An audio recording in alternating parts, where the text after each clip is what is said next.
Welcome back to the home front. I'm your host, Reed Galen. Today, I'm once again joined by Amy McGrath. Amy is a retired Marine fighter pilot with an important perspective on national security, and the military is the first woman in the Marine Corps to fly a combat mission in an F-18. And guys, if you ever seen an F-18, it is about as cool an airplane as there is. She was on Wolf Blitzer and other programs last week talking about how Pete Hegseth and Trump's military comments were called out as flag-waving patriotism that disappears when it's time to stand up for democracy. And I can tell you that standing up is exactly what she is doing today. She is running for the United States Senate in the great state of Kentucky. Amy, welcome back. Hey, great to be with you. All right, so here you are. I don't know if you were out west, I'd say you were back in the saddle, but you're a pilot, so I'd say you're back in the cockpit. So what made you decide to strap on the jets and go for it again? Well, look, I'm not somebody that sits out important missions. And I think a lot of Kentuckians, a lot of Americans are ticked off right now and angry about the way the country is going. And they have a right to be.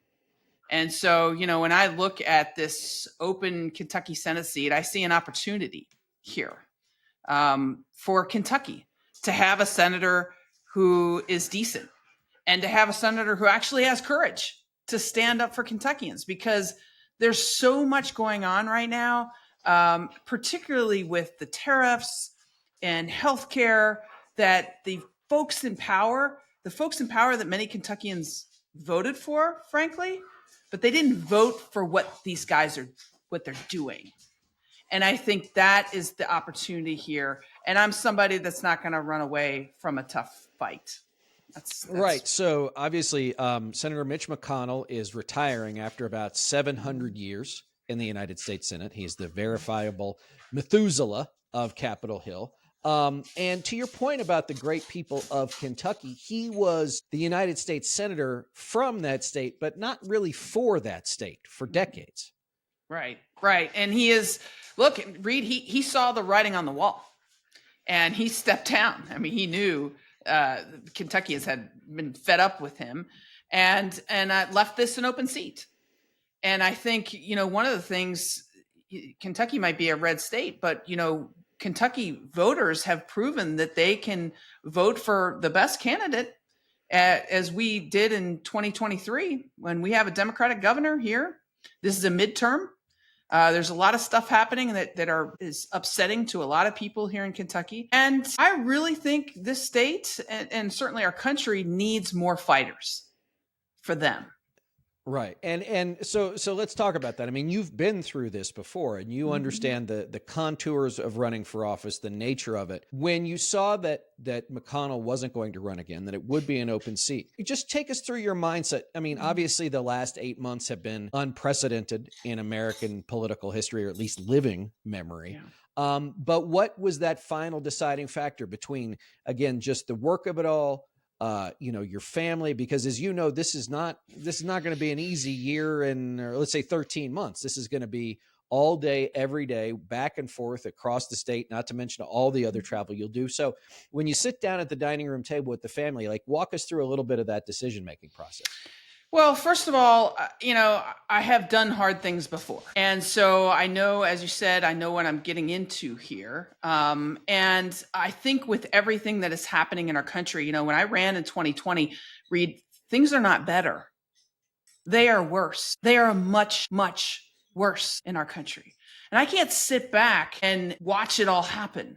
And so what did I think about as I looked at this? I watched what was happening in our country. I watched, and I looked at the security situation, which is really important. I mean, if you're running for office and you've got 3 kids, and I am very happy with my life here in Kentucky, and to, jump back into the arena in such a politically polarized environment, did give me some pause. But I think we have people with courage. We have to stand up right now. Well, I think that's right, and certainly appreciate that you're doing that. So let's stay in the Bluegrass state for a second. So you mentioned that Governor Beshear's been elected and reelected, but let's also talk about some of the issues that are facing Kentuckians, whether or not that's cuts to Medicaid, the impact of tariffs on small, medium, and large businesses. What are the people of Kentucky most worried about right now? Yeah, I think, well, first of all, what we're seeing from folks in power right now is not what most Kentuckians voted for. They may have voted for Republicans and conservative, but they didn't vote for higher prices. They voted for these guys to bring down inflation and bring down prices, and they're doing the opposite of that. And most people did not vote for less health care. They didn't vote for these taxes in the form of tariffs, and they didn't vote to put rural hospitals in jeopardy and at risk of closure. But that's what we are getting. I think the number one issue is, and it depends on who you are and where you are in the state. There are lots of important issues. One big one, I should say, is these tariffs. These Republicans didn't just fail to make things better. They intentionally made it worse with these tariffs. And here's the thing. People have to know that these tariffs are taxes on them. It's a double tax that nobody wanted, that none of us voted for. And so my message here in this race, as I talk to people, is because they know costs are going up. They know this hurts the bourbon industry. They know this hurts our farmers, is they raise the tariffs, these taxes on you in the form of tariffs. And the guys in office right now and all the guys that I'm going to be running against on the Republican side, guess what? They know that this hurts Kentucky. They are too cowardly to stand up to this president. And I won't be cowardly like they will. And I think that's the main issue here. And then we should talk about healthcare, because that's also a super important issue. Well, yeah, sure. I mean, look, so many Americans are on the knife's edge when it comes to the cost of healthcare. It is, the cost of it makes up an enormous part of our GDP. But like wages, where we see wages year over year stagnate as compared to costs, the cost of care versus what you're getting in healthcare too seems to be diverging in a big way. It has for some time. And as you noted, with whether or not it was the budget bill back in March or then what they passed again in July, they're going to do this. But also, Amy, they did it in such a way that a lot of those cuts aren't going to take place until after the midterm. So how do you communicate to Kentuckians, look, you're not feeling it. You're feeling some things. Some of this healthcare stuff you're not going to feel yet, but just let me tell you, it's coming. Yeah, I think you're exactly right. And here's the thing, though. A lot of hospitals have to plan now. Mm-hmm. Yeah, I talk to doctors and hospital administrators. They know what's coming, and they're already starting to cut things. And so, yes, you're right to say that some of the big cuts aren't going to happen until later, and maybe lots of people won't feel that until later. Make no mistake, because people are going to feel it right now. We have 35 rural hospitals that are at risk of closure. And so we have to speak truth to power, because it's already in law. They already voted for it. And, a lot of these Republicans, they promised that they wouldn't make things worse. And they promised they wouldn't go after Medicare. That's exactly what they did. They went after Medicare and Medicaid and Connect. Connect in Kentucky is Kentucky's equivalent of the Affordable Care Act. And we had a Democratic governor, so we expanded Medicaid and we really embraced the Affordable Care Act.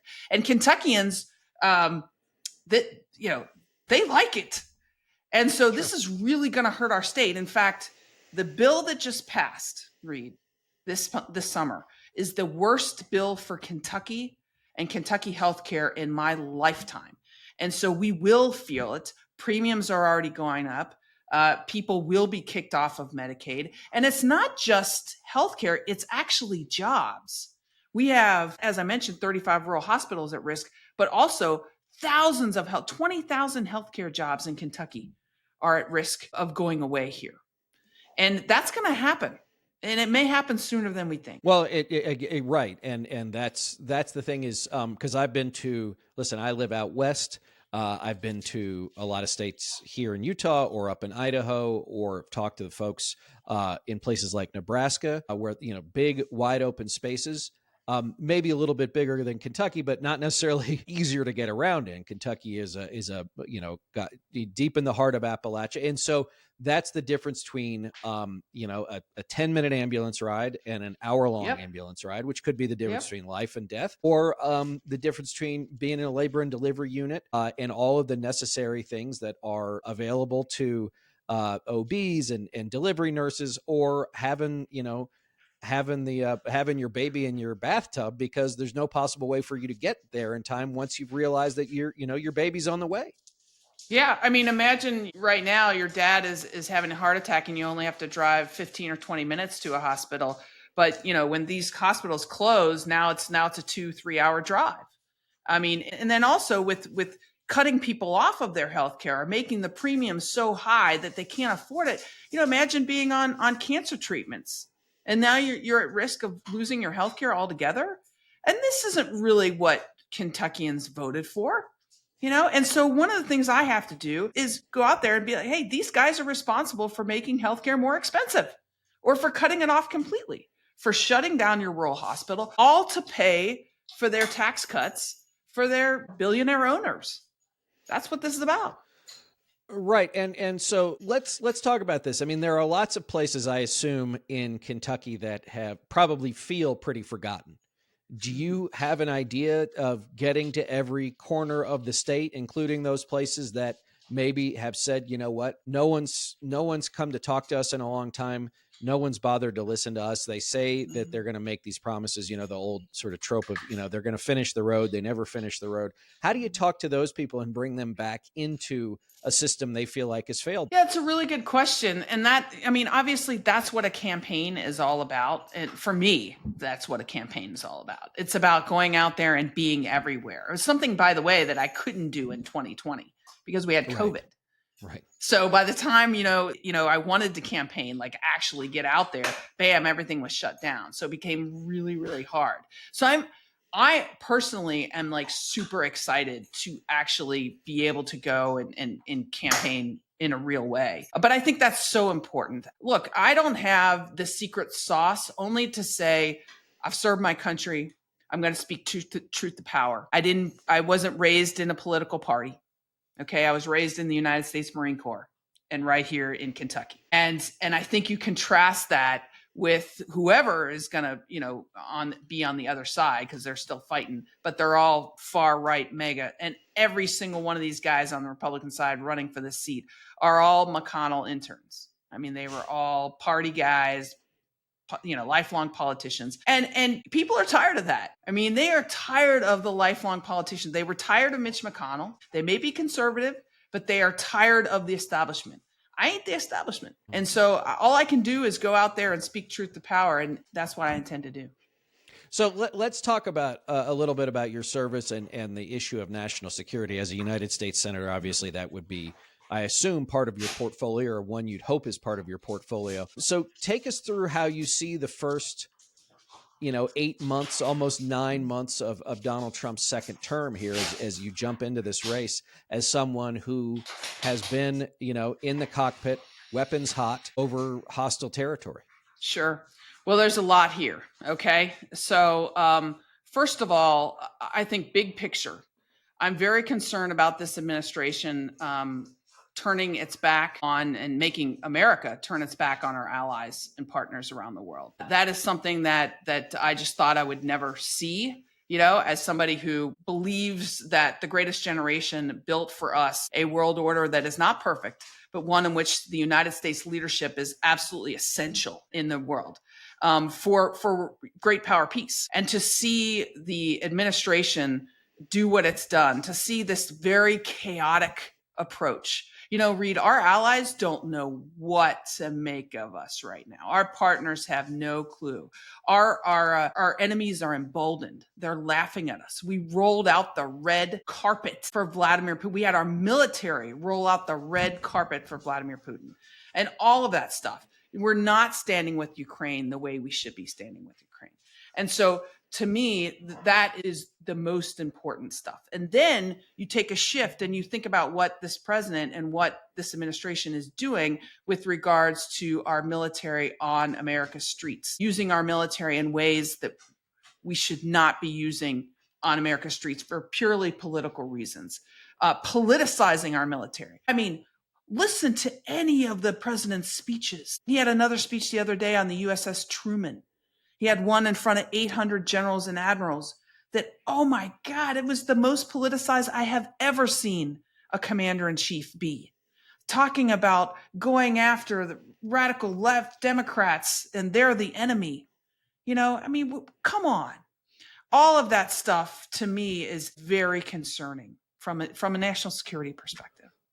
So let me go back to that speech at Quantico, Virginia, where Pete Hegseth did what I call his Zippy the Pinhead routine, and then Trump gave the speech that you gave. And so here are men and women with perhaps thousands of years worth of experience between them, hundreds if not thousands of stars on their shoulders. Have you spoken to anybody that was in the room or anybody that knows what the reaction was from those flag officers? I have spoken to people who know what the reaction was. And I can just say that, look, our military leaders are enormously disciplined, shall we say. And it was, I mean, a humiliating lecture to actual warriors from Pete Hegseth about the warrior ethos. I mean, coming from him, it's a slap in the face from someone who has way less experience than all of those warriors that he summoned.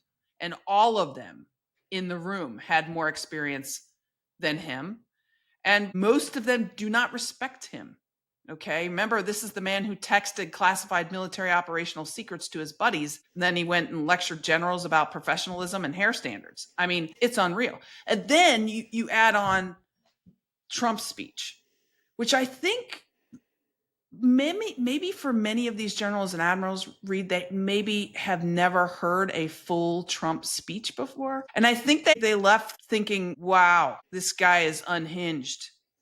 There was no defense or foreign policy, no coherent defense or foreign policy there at all. And they know that they're not supposed to be politicized the way they were during that speech. Well, so those are the generals and the admirals, but take us down to where you were, to the field grade officers and to the company grade officers, and obviously more in in the Army or the Marine Corps. But how do you think the men and women who lead other men and women, whether or not they're non-commissioned officers or enlisted personnel, how do you think those middle ranks, the people who actually do the work, who carry out the orders all day, every day, like where are they right now, do you think? Reed, I think that the military in general is like society in that they're divided in terms of their political beliefs. But I do think that most people, like I feel like 700 of the 800 generals in that room, believe that what Donald Trump is saying and that what he's doing is not where the military should be. And it's not the use of the military. I mean, talking about using our U.S. cities as training grounds for the military is just not something you hear about every day. And I think that the field grade officers, many of them get that too. The other thing is Donald Trump, and you listen to his speeches, his leadership style is the exact opposite of what most of us learned and were taught in places like the United States Marine Corps for me. This constant me, I, this constant need for vanity, it's just off the charts. And people don't really respect that.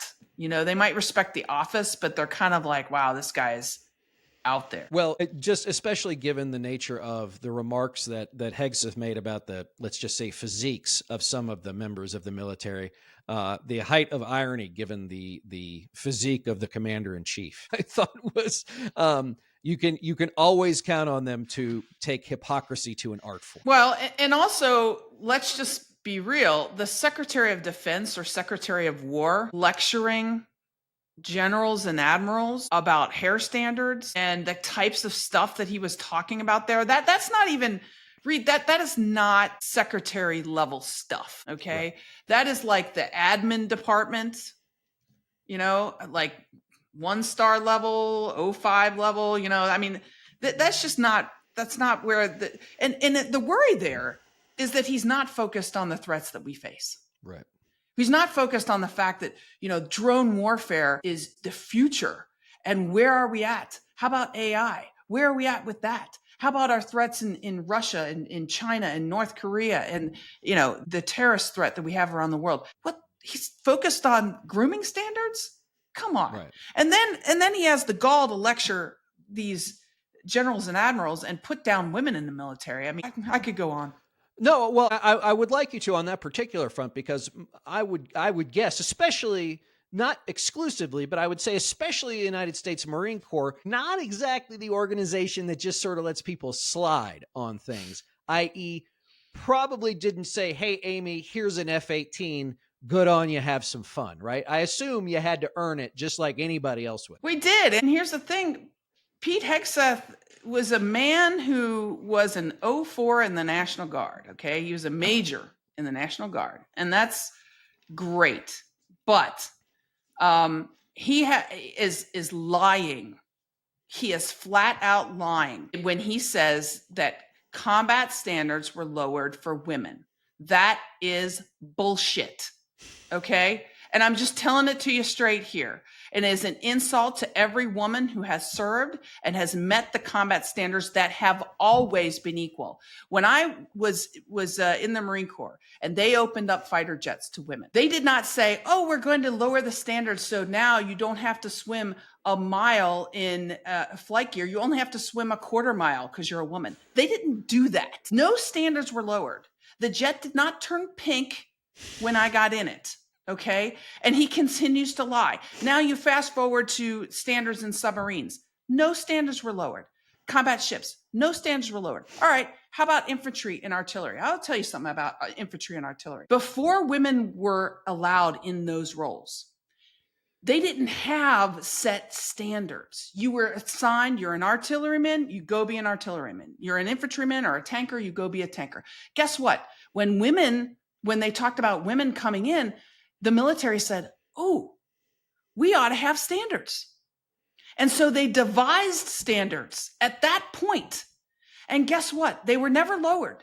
They never existed prior to women coming in. And when they set those standards, guess what? There were women that met those standards.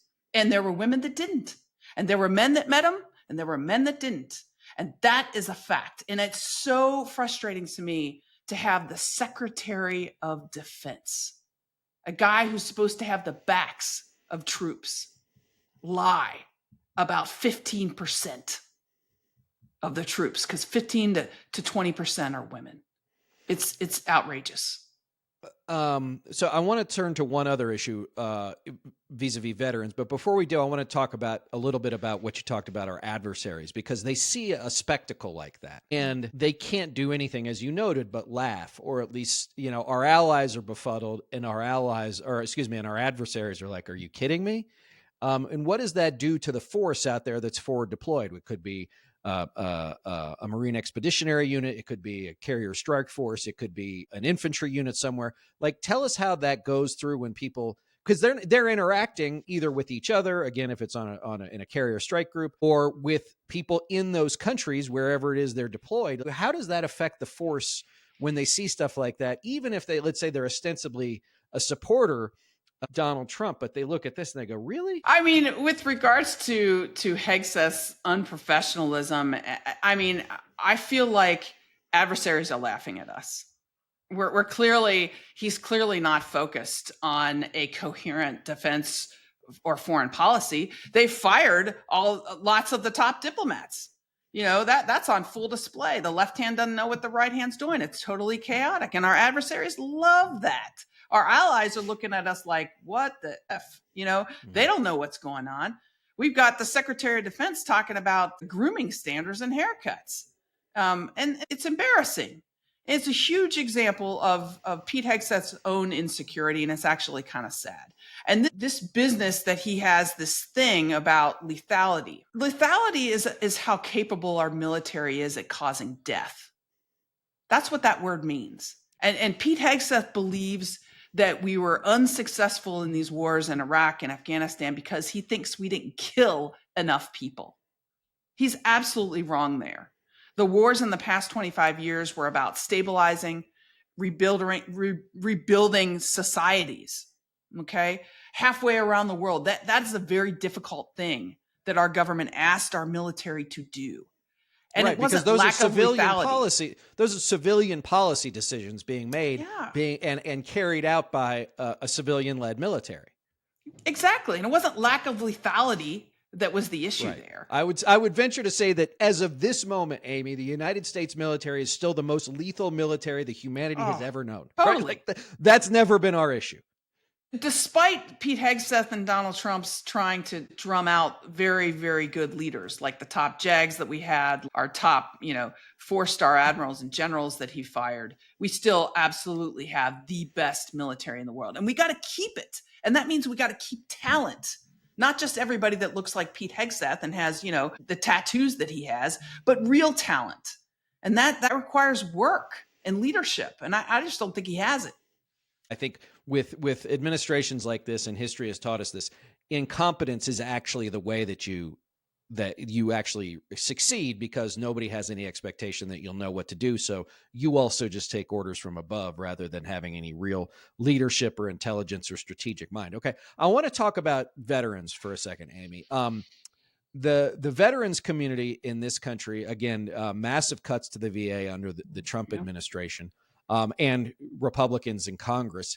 The veteran suicide rate is twice what it is of the civilian population. And I think back to a couple of weekends ago, whether or not it was the Mormon church in Michigan or out on the coast there in North Carolina, where both of these men were veterans. I'm not saying that because they were veterans necessarily that they carried these things out. There'll be investigations. But why is it that we ask so much of so few and offer them so little when they come home? Yeah, we're really failing our veterans in this country. I try to tell people there's really only 3 things that we give our veterans. Okay, we ask men and women to voluntarily sign up, to sign the dotted line, to hand over to Uncle Sam their self for 4 years, that Uncle Sam can do anything with me, go send me anywhere, And in return, we really only give them 3 things. We give them a modest home loan, and I'm not talking like free or anything or no interest. I'm talking, a little bit less than the average home loan in terms of interest. You give them the GI Bill, okay, which is a college, not at Harvard, but a decent state college, and you get healthcare through the VA system. And the VA system is a good system, and it's very important because veterans have unique medical issues that many other Americans don't have. So some of the VA system that we have, the VA healthcare system, has some of the best doctors and treatments and research on PTSD, on traumatic brain injuries, that sort of thing, amputations and that sort of thing. And when you cut the VA, like this administration has done, because they want to privatize it, they want to send our veterans out so they can be, have to deal with healthcare in America as it is. That's not a service to our veterans. We are. You cannot cut 60,000 jobs or however many jobs that the VA secretary was so proud he was going to cut, and think that it's not going to affect the healthcare of veterans. It's crazy. All right. Well, you have been extremely generous with your time because I know you have a busy day. So just one last question, which is, a lot of the folks that watch this and listen to this, and I know you're hearing this and I'm sure you feel a bit too, is that, I think a lot of Democratic voters, and I think a lot of Americans, want to see a little fight from their elected leaders, especially their democratically elected leaders. So when you take office in January 2027, how do you see your role? How do you ensure that those good people of Kentucky, but also the entire citizenry of the United States, knows that you're there to fight for them? I think it's a matter of lots of things. One, things like, and stuff that we've sort of discounted in the past, but we need to bring back to light: term limits. We're talking about this government shutdown. Hey, we shouldn't have any government shutdowns. If you're going to do that, then Congress shouldn't be paid. We need to stop this madness. and we need to do it with like harsh stuff going on. And I feel like in terms of getting into Congress, the first thing is you got to repeal these tariffs. It's crushing us. It's stupid. There's no economist in the world that says we should be doing this. And families, Kentucky families that are struggling, you're making it worse. All right. And then the healthcare stuff. So you got to get in there and protect healthcare, not try to throw people under the bus. And so, all of those things, when I think about fighting, I think about fighting for everyday Kentuckians, not bowing down to Mar-a-Lago or to billionaires or any of that stuff. I think about, hey, we got to have some innovative solutions to what's going on. I'll tell you another, and I've been thinking about this a lot. We are so polarized, and we have let Elon Musk just raid our federal government in so many ways. And we can't go back to where we were. So there are certain agencies where we have to have them. FEMA, the CDC. These are important things. They help save lives, but we got to not politicize them anymore. Let's take them out. Let's make them independent agencies like the Fed. Let's do some really bold things so that we're not in this position in the future of having to look and see a guy like Robert F. Kennedy Jr. come out with vaccine policies. Nobody believes that guy. Come on, let's get some real independence here. And unfortunately, the Trump era is making us really think about how government can be better for everyday people. And that's just one example, but we got to have bold solutions. Well, listen, I am excited to have you. Congratulations on your run. And I hope that I can come see you in Kentucky, because Kentucky is one of the 2 states in these great United States I have not been to. But before we let you go, where can we find out more about you and your campaign? Well, you got to come to Kentucky because we got bourbon and we got a lot of it. So please come. Know that. But you can find me and it's really not me. It's this campaign. It's this movement. And you can find it at amymcgrath.com. I think everybody has to step up right now and do whatever they can for our country. I'm running because that is exactly what I'm doing. It's for Kentucky and for the country, and be a part of it. Be a part of this movement, and we welcome you, and we're going to be fighting. Well, Amy, thank you so much. As always, gang, you can find me on all the social medias at Reed Galen or at Reed_Galen USA. Amy McGrath, thanks for joining me. Great to be with you. Best of luck out there, and everybody else, we'll see you next time.